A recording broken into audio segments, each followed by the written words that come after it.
Imam Mahdi dan Isa ibnu Maryam yang akan muncul di akhir zaman sebenarnya adalah satu figur yang sama. Hal ini dijelaskan oleh dua hadis yang menerangkan jika Imam Mahdi dan Isa ibnu Maryam adalah pemimpin yang adil, di mana saat berkuasa harta akan melimpah ruah. Adapun dua hadis tersebut sebagai berikut. Hadis pertama tentang Isa ibnu Maryam. Demi Allah yang jiwaku berada di genggamannya, Isa ibnu Maryam akan muncul di tengah kalian sebagai pemimpin yang adil. Dia akan mematahkan salib, membunuh babi, dan menghapus jizyah. Harta akan berlimpah ruah, sehingga tidak seorang pun menerimanya, karena tidak ada lagi yang miskin. Sampai-sampai pada saat itu, satu kali sujud lebih baik dari dunia dan seisinya. Kemudian hadis kedua tentang Al-Mahdi. Manusia akan keluar dari arah timur mengikuti Al-Mahdi, yaitu pemimpin mereka. Pada masanya, hujan akan banyak turun dan bumi mengeluarkan simpanannya, menumbuhkan tanaman-tanaman, harta berlimpah ruah, dan banyak ternak. Ia akan memenuhi bumi dengan kejujuran dan keadilan.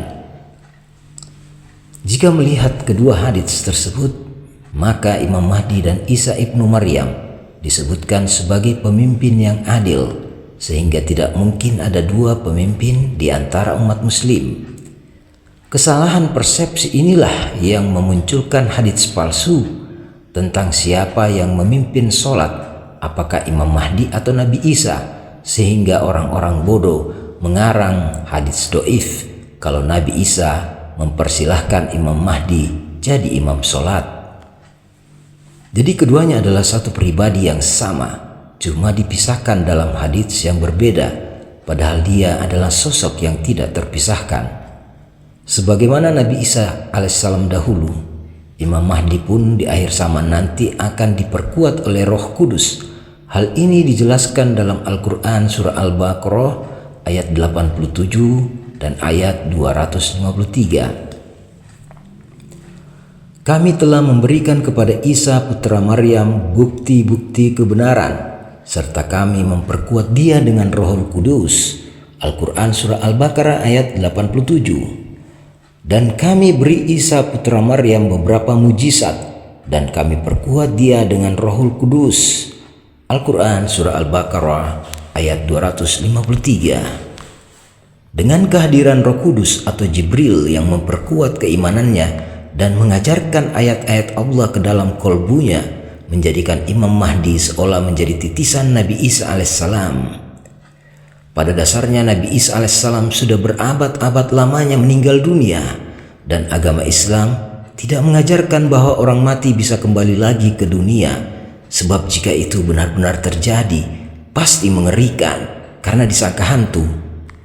Banyak orang-orang bodoh zaman dahulu di Timur Tengah menyampaikan bahwa Nabi Isa diangkat hidup-hidup dengan roh dan jasadnya, padahal itu sebenarnya proses mati moksa. Allah Subhanahu wa Ta'ala berfirman di dalam Al-Quran surah Ali Imran ayat 55, ketika Allah berfirman, "Hai Isa, sesungguhnya aku akan menyampaikanmu kepada akhir ajalmu dan mengangkat jasad dan rohmu kepadaku, serta membersihkan kamu dari orang-orang kafir." Jadi di ayat tadi dijelaskan bahwa selain mati moksa, Nabi Isa alaihissalam juga disampaikan tentang hari kematiannya atau disampaikan akhir ajalnya. Jadi memang menurut ayat tadi bahwa Nabi Isa sudah meninggal dunia, bukan diangkat hidup-hidup.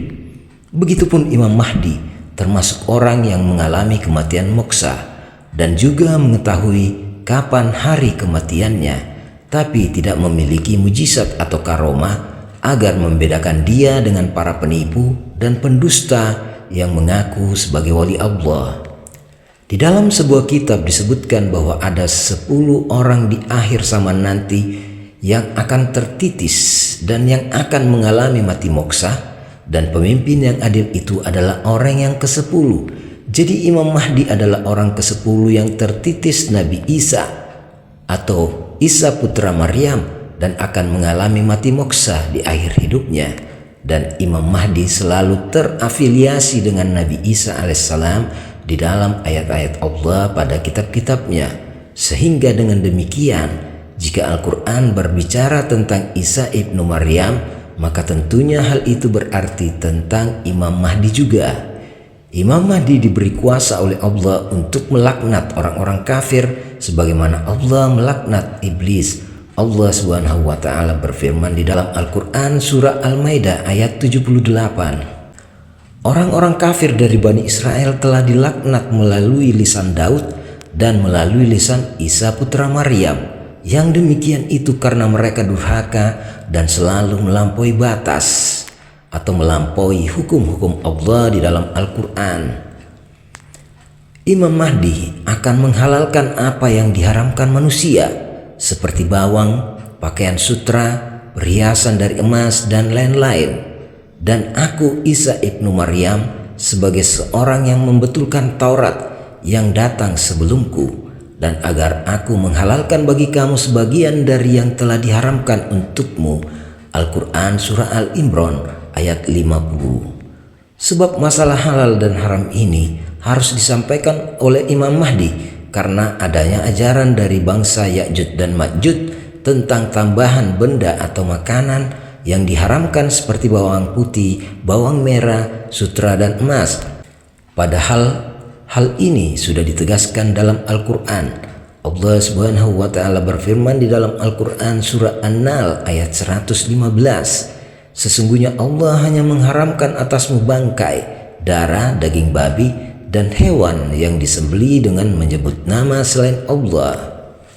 Selain itu, sebelum munculnya Imam Mahdi, Allah telah menurunkan larangan agar jangan menjadi seperti Dajjal pendusta, lulusan akademi Ya'juj dan Ma'juj yang suka mengubah ayat-ayat Allah, sehingga Imam Mahdi perlu mempertegasnya kembali. Allah Subhanahu wa taala berfirman di dalam Al-Quran surah An-Nahl ayat 116. Dan janganlah kamu mengatakan terhadap apa yang disebut-sebut oleh lidahmu secara dusta, ini halal dan itu haram, untuk mengada-adakan kebohongan terhadap Allah. Sesungguhnya orang mengada-adakan kebohongan terhadap Allah tidak akan beruntung. Demikianlah Imam Mahdi ditulis di dalam Al-Quran dan Injil sebagai figur Nabi Isa alaihissalam atau Isa ibnu Maryam adalah manusia yang sama, sebagai satu individu pribadi yang tak terpisah. Tapi ingat, Nabi Isa alaihissalam berasal dari kalangan Bani Israel. Dalam Injil tertulis bahwa Nabi Isa hanya diutus kepada 10 suku Israel yang hilang.